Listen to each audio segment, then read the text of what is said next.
মুখ্যমন্ত্রী মমতা ব্যানার্জি ঘোষণা করেছিলেন পুরীর আদলে দীঘায় একটি জগন্নাথ মন্দির গড়ে তুলবেন। সম্ভবত 2019 সালে এই ঘোষণা করেছিলেন মুখ্যমন্ত্রী মমতা ব্যানার্জি। আর তার 6 বছর পর তার ঘোষণার বাস্তব রূপায়ণ হলো। অক্ষয় তৃতীয়ার দিন মুখ্যমন্ত্রীর হাত ধরে দ্বার উদ্ঘাটন হলো দীঘার জগন্নাথ মন্দিরের। আর দীঘার জগন্নাথ মন্দিরের দ্বার উদ্ঘাটন নিয়ে কিন্তু একটা উচ্ছ্বাস ছিল চোখে পড়ার মতো। পুরীর আদলে সমস্ত রকমভাবে তৈরি করা হয়েছে দীঘায় জগন্নাথ মন্দির। আসলে পুরী মন্দিরে মুখ্যমন্ত্রী মমতা ব্যানার্জিকে ঢুকতে দেওয়া হয়নি। আপনি হিন্দু নন এমনই দাবি করেছিলেন পুরী মন্দিরের কর্মকর্তারা, সেবায়িতরা। ক্ষোভে ফেটে পড়েছিলেন মুখ্যমন্ত্রী মমতা ব্যানার্জি, ফুঁসে উঠেছিলেন। তারপরই দীঘায় জগন্নাথ মন্দির তৈরির ভাবনা তার মাথায় আসে এবং দীঘায় জগন্নাথ মন্দির তৈরি করে দীঘার পর্যটনে জোয়ার আনবেন, এমনই কিন্তু চিন্তা ভাবনা ছিল মুখ্যমন্ত্রীর মধ্যে। তার মধ্যেই দীঘার জগন্নাথ মন্দির উদ্বোধনের পরপরই কিন্তু তুমুল বিতর্ক তৈরি হয় দীঘার জগন্নাথ মন্দির নিয়ে। কারণ পুরী মন্দিরের সেবায়িত থেকে শুরু করে কর্মকর্তারা তারা অভিযোগ করেন পুরী মন্দিরের নবকলেবরের কাঠ চুরি করে এনে দীঘায় জগন্নাথ মন্দিরের বিগ্রহ নির্মাণ করা হয়েছে। আর এই অভিযোগে রীতিমতো সরগরম হয়ে ওঠে দুই রাজ্যের, পাশাপাশি প্রতিবেশী দুই রাজ্যের রাজনীতি। বিরোধীরা রাজ্যের মুখ্যমন্ত্রী মমতা ব্যানার্জি থেকে শুরু করে রাজ্য সরকারকে তোপ দাগতে কটাক্ষ করতে শুরু করেন। উড়িষ্যার আইনমন্ত্রী নড়ে চড়ে বসেন, তদন্তের নির্দেশ দেন উড়িষ্যা পুলিশকে। এবং যে রাজেশ দৈত্যাপতি তিনি যে এসেছিলেন দীঘার জগন্নাথ মন্দির উদ্বোধনে, তিনি এই কথা সংবাদ মাধ্যমের সামনে বলেছিলেন। আর তার এই মন্তব্য ঘিরেই কিন্তু তুলকালাম পরিস্থিতির সৃষ্টি হয়। তদন্ত শুরু হয়। অবশেষে তদন্তের পর সামনে এলো একেবারে বিস্ফোরক তথ্য। দীঘার জগন্নাথ মন্দিরের যে বিগ্রহ, সেই বিগ্রহ কি তৈরি হয়েছে পুরী মন্দিরের নবকলেবরের অতিরিক্ত কাঠ এনে। অবশেষে অবস্থান স্পষ্ট করে বড় ঘোষণা করে দিলেন উড়িষ্যার আইনমন্ত্রী। তিনি যা দাবি করলেন তাতেই কিন্তু নতুন করে হইচই পড়ে গেল একেবারে গোটা রাজ্যে। দীঘার জগন্নাথ মন্দিরের বিগ্রহের নেমকাঠ কোথা থেকে এসেছে তা নিয়ে বিতর্ক জন্ম নিয়েছে। পুরীর মন্দিরের সেবায়েত রাজেশ দৈত্যাপতি দীঘার জগন্নাথ মন্দিরের দ্বার উদ্ঘাটনে গুরুত্বপূর্ণ ভূমিকায় ছিলেন। তিনি প্রথম দাবি করেছিলেন 2015 সালে পুরী মন্দিরের নবকলেবরে ব্যবহৃত পবিত্র নিম কাঠের অবশিষ্ট অংশ দিয়েই বানানো হয়েছে দীঘায় জগন্নাথ মন্দিরের বিগ্রহ। তার এই দাবি ঘিরে হইচই সৃষ্টি হয়। পরে আবার তিনি উড়িষ্যায় পৌঁছে সম্পূর্ণ বিপরীত মন্তব্য করেন, 180 ডিগ্রি পাল্টি খান।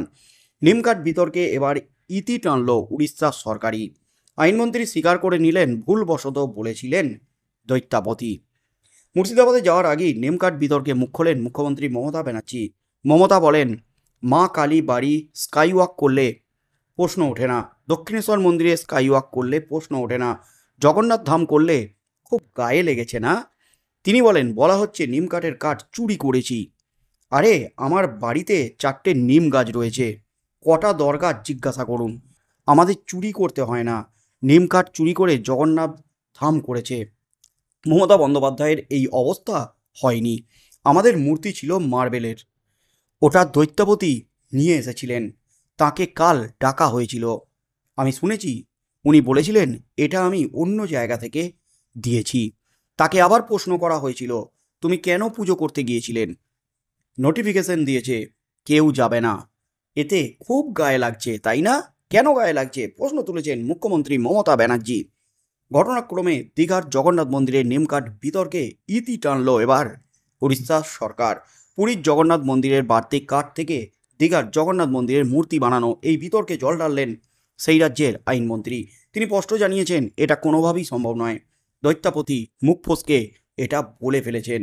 উড়িষ্যার আইনমন্ত্রী পৃথ্বীরাজ চৌহান বলেন, পুরীর জগন্নাথ মন্দিরের বাড়তি কাঠ থেকে দীঘার জগন্নাথ মন্দিরের মূর্তি বানানো, এই ধরনের বক্তব্য সম্পূর্ণ মিথ্যা।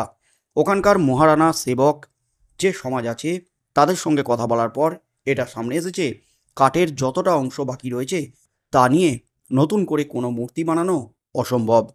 দৈত্যাপতি সমাজের সেক্রেটারি যে তদন্ত করেছেন তারাও স্বীকার করে নিয়েছেন যে যেটা বলা হয়েছিল সেটা ভুলবশত হয়েছে, অর্থাৎ ভুলবশত হয়েছে, এমনই কিন্তু বিস্ফোরক দাবি এবার উড়িষ্যা সরকারের এবং রাজেশ দৈত্যাপতির। তিনি স্পষ্ট করেছেন ওটা মার্বেলের তৈরি ছিল। আমি যেটা বলেছি সংবাদ মাধ্যমের সামনে সেটা ভুলবশত মুখ ফসকে বলে ফেলেছি। উনি সংবাদ মাধ্যমের সামনে, বাংলার সম্ভবত কোনো এক চ্যানেলের সংবাদ মাধ্যমের সামনে তিনি দাবি করেছিলেন যে যে নিমকাঠ নবকলেবরের অবশিষ্ট ছিল পুরীতে, সেটা নিয়ে এসেই নাকি দীঘার জগন্নাথ মন্দিরের বিগ্রহ তৈরি হয়েছে, এবং সেই মন্তব্য করাতেই কিন্তু বিপত্তি। তার মধ্যে ফুঁসে উঠেছেন মুখ্যমন্ত্রী মমতা ব্যানার্জি। মুখ্যমন্ত্রী দাবি করেছেন আমার এই অবস্থা হয়নি যে পুরী থেকে নিমকাঠ চুরি করে এনে দীঘার মন্দিরের বিগ্রহ তৈরি করব। আমার এই অবস্থা এখনো হয়নি। আমার বাড়িতে 4টে নিম গাছ আছে, কত কাঠ চাই ওদিকে জিজ্ঞাসা করুন। দক্ষিণেশ্বরে স্কাইওয়াক করলে কোনো কথা হয় না, কালীঘাটে স্কাইওয়াক বানালে কোনো প্রশ্ন ওঠে না, আর জগন্নাথ ধাম বানালে এত প্রশ্ন ওঠে, খুব গায়ে লেগেছে না? এমনই কিন্তু বিস্ফোরক দাবি করলেন মুখ্যমন্ত্রী মমতা ব্যানার্জি।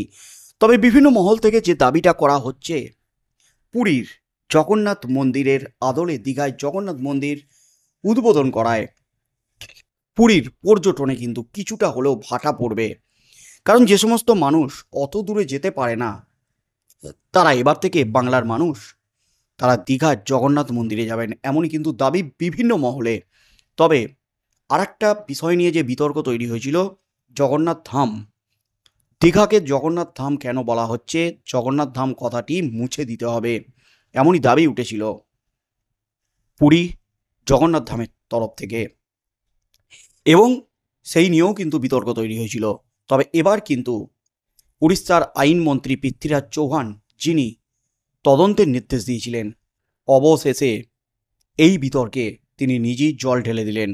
রাজেশ দৈত্যাপতিকে জেরা করে অবশেষে যে তথ্য সামনে এলো, তাতে করে দীঘার জগন্নাথ মন্দিরের জগন্নাথ, বলভদ্র এবং সুভদ্রার যে মূর্তি, সেই মূর্তি পুরীর জগন্নাথ মন্দিরের নবকলেবরের অতিরিক্ত নিম কাঠ দিয়ে তৈরি নয়, কারণ যে অতিরিক্ত কাঠ আছে সেই কাঠ দিয়ে এই বিগ্রহ তৈরি করা যাবে না, এমনই কিন্তু মত উড়িষ্যা সরকারের, পুরীর মন্দির প্রশাসনের।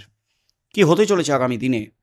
উড়িষ্যা প্রশাসনের তরফ থেকে এই মন্তব্য দেওয়ার পর, অবস্থান স্পষ্ট করার পর, এবার রাজ্যের মুখ্যমন্ত্রী তথা রাজ্য সরকার কি পাল্টা প্রতিক্রিয়া দেয়? কারণ এর ফলে কিন্তু একটা উত্তেজনার সৃষ্টি হয়েছিল দুই রাজ্যের মধ্যে।